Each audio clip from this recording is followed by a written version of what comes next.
Hi everyone, my name is Dr. Adel from Atomica, and today I'm going to be giving you a few tips and tricks when using our S200 scanner. We have our lovely patient Dana with us today. She's going to be helping us out, okay? First of all, you want to make sure that your setup is neat and that the cable and laptop are positioned within your side and the cable is not too extended. Of course, for demonstration purposes, so you can see my screen, my laptop is a bit far of sight, but ideally it will be here, okay? Now let's talk about the scanner itself. This scanner is a plug-and-play scanner. It comes with a detachable USB 1.8 meter cable, and the minute you plug it into your laptop, you're ready to scan. By plug-and-play, I mean that it requires no preheating like other scanners, and it's also automatically calibrated, so there's no additional step or an additional calibration tool to take space from your workload, okay? So one more thing I want to mention is the tips. This scanner comes with 4 tips. The tips are reversible for ease of scanning, so you can maintain the button looking up and you can reverse the tip according to the arch that you're going to scan. They're also autoclavable for up to 60 cycles, okay?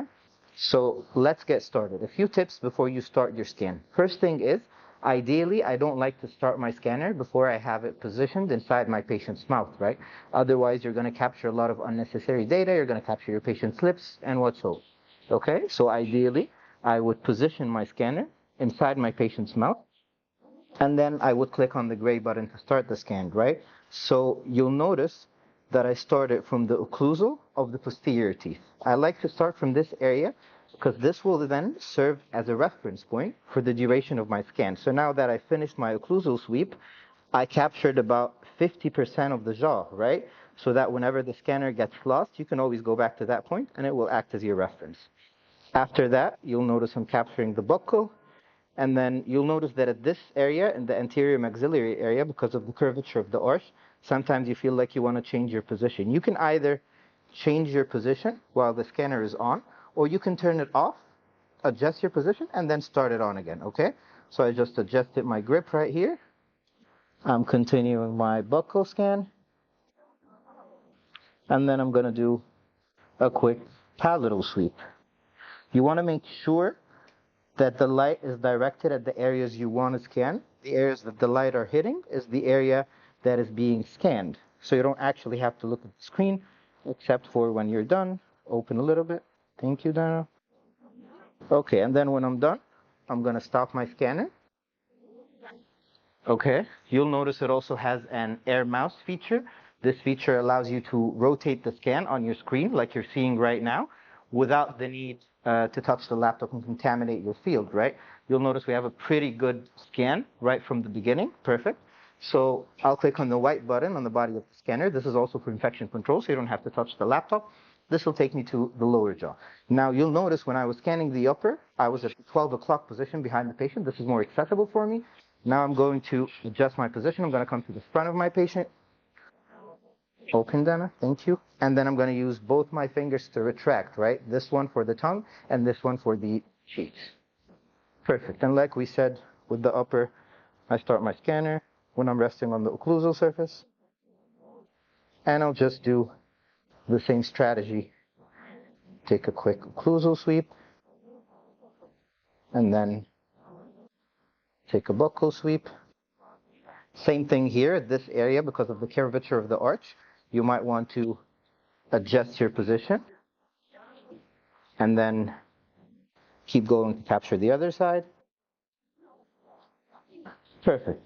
And then we'll just do a quick lingual scan.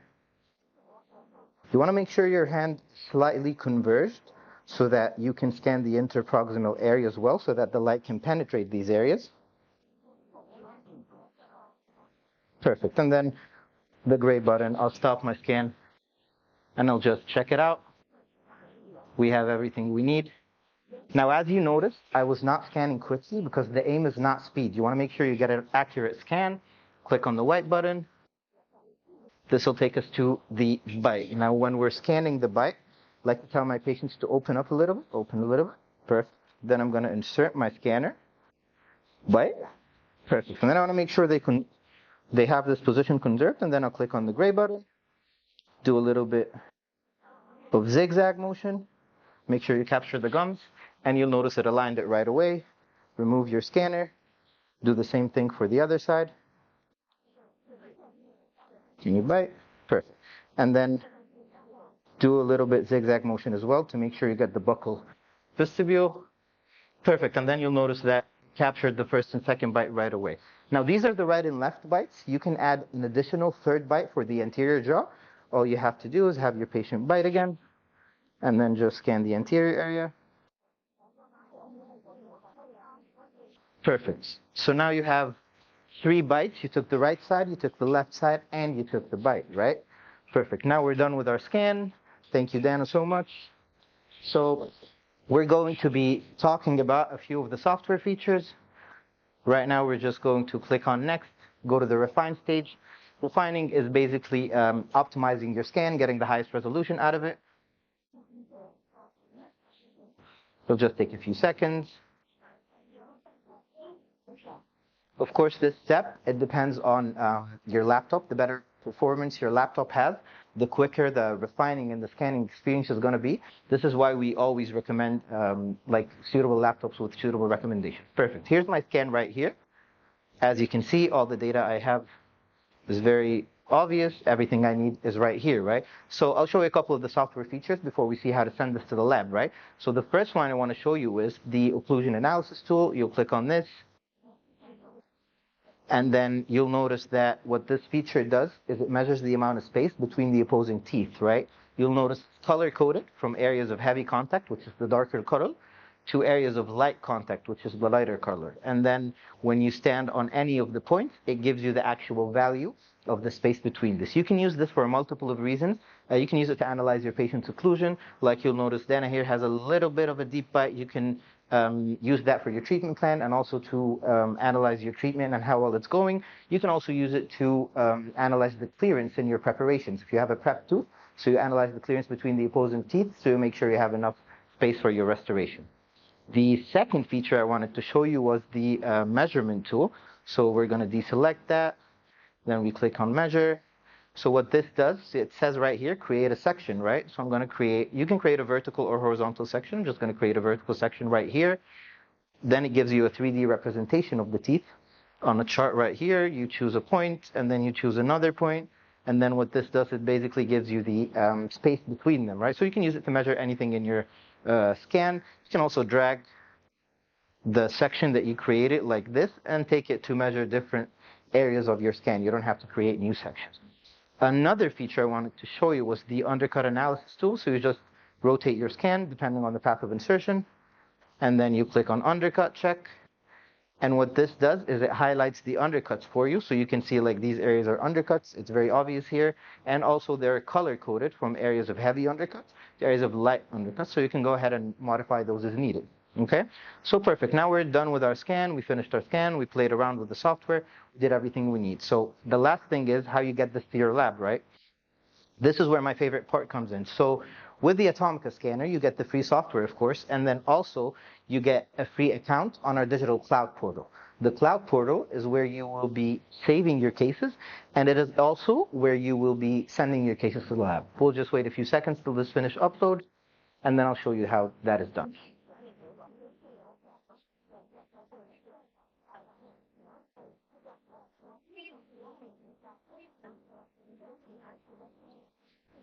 Perfect. So now our case has finished uploading.